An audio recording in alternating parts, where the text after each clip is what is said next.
All right, traders, guys, what's going on? Wanted to break down real quick what we see coming through the pipeline when it comes to the G20 summit that is this Saturday. Yep, this Saturday. That's when Trump and Xi talk. Right. So there's a lot going on with G20. I'm going to fill you guys in. We're going to fill you guys in on a little bit of what G20 is really about, some of the expected moves that we may see depending on the result of maybe some of those conversations and where that affects our currencies. All right, let's talk about it.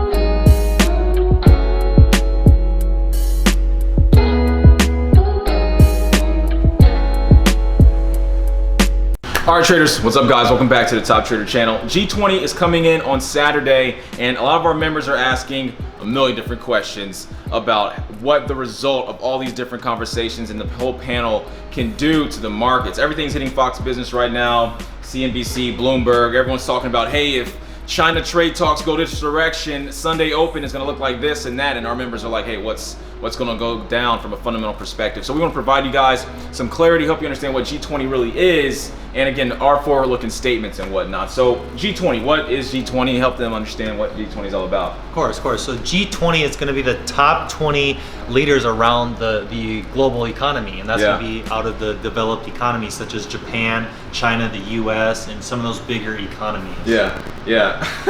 So here's the funniest headline right now that we've been seeing when it comes to G20. It's really news breaking. It's going to affect markets. Might speed them up a little. Take a look at this. So Brazil's flight was basically stopped in Spain, and they got caught with 79 pounds of smack at the airport. All right. So personally, I think there was 100 pounds of smack, and they finished them off. I think so. How else do you prepare for that meeting? 79 is a weird number. Yeah. They definitely came with a solid 99. Guys, think about it. They have to deal with Trump. They need all the help they can get. They need a little boost. Yeah, anyway, so that's something that's pretty interesting. I don't know how that's going to affect the Brazilian economy outside of getting a lot of tourist dollars coming on in. So one of the main things that we're looking at right now is this China trade talk with the U.S. What do you see hitting the fan maybe this weekend? For me, I kind of want to almost be neutral on everything, but in a way, I'm going to be a little more pessimistic. Right. Just the fact that we've always heard that they're making progress. They're about 90% there. Right. And what Trump is trying to do is they're trying to almost reform the Chinese economy with all the intellectual property rights and how they've been doing everything the past decades. Yeah. I want you guys to take a look at this. I'm going to go in the charts, and of course we've been taking a look at the New Zealand dollar to a really high degree. Take a look at this massive buy-side move. So we pushed out a video yesterday informing you guys of what we were thinking was going to happen with that NZDJPY, and obviously it worked out extremely well. The video was shot on Monday. We had some difficulties editing, so we just pushed it out yesterday to show you guys what our ideas were. But that was probably the biggest buy-side move that we were able to capitalize on in all of June. That trade right now, NZDJPY, let's see, that bad boy is up from this low here where we were looking at markets at 71. We're really 70.8 was where we were saying, hey guys, this might be something. We're at 72.17. So, that's a pretty dramatic buy side move, and that has mostly come because of New Zealand dollar buy side. And I think it has to do a little bit with expected conversations at G20. Right? So he was threatening that if she did not show up to the G20 summit, that there would be more tariffs on Chinese goods.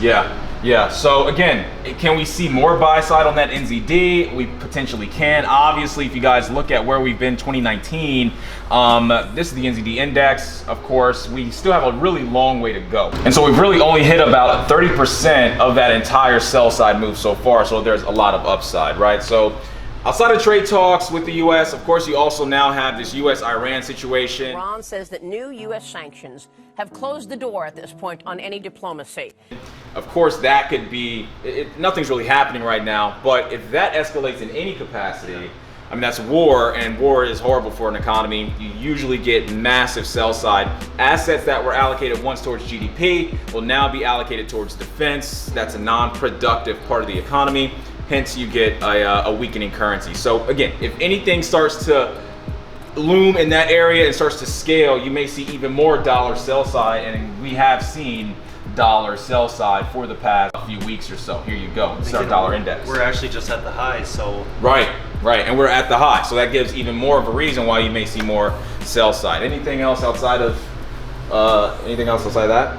With the Iran thing, Trump has also issued a lot of sanctions on Iran. So China likes to import a lot of the oil from Iran. So if there's any sort of conflict and China getting mad at the U.S. for that, that could also carry over into those trade talks that we're looking at. Right. And then, so what were you saying about Merkel and her shake? I mean, what was happening on that front? She's dealing with some sort of health problems. She's having a lot of shakiness. Nobody really knows what it was. She says it's been because of dehydration, but I think people are starting to call her bluff on that. There might be some underlying health issues which could also affect Germany and if she has Parkinson's or something like that, then 100% that could cause some type of little turbulence over there in the Eurozone. So we'll see what happens on that front. But that's our view on G20. There's a few more very minute details, but those are the biggest pressing catalysts that we're taking a look at. All right, so if you guys got any questions for us, I want to know your thoughts as well. Comment down below what you think maybe some of the results of some of these conversations, and we'll see what happens. But all right, so again, comment down below, let us know what your thoughts are. Guys, make sure you guys like and subscribe. We very much appreciate it. We'll talk to you tomorrow.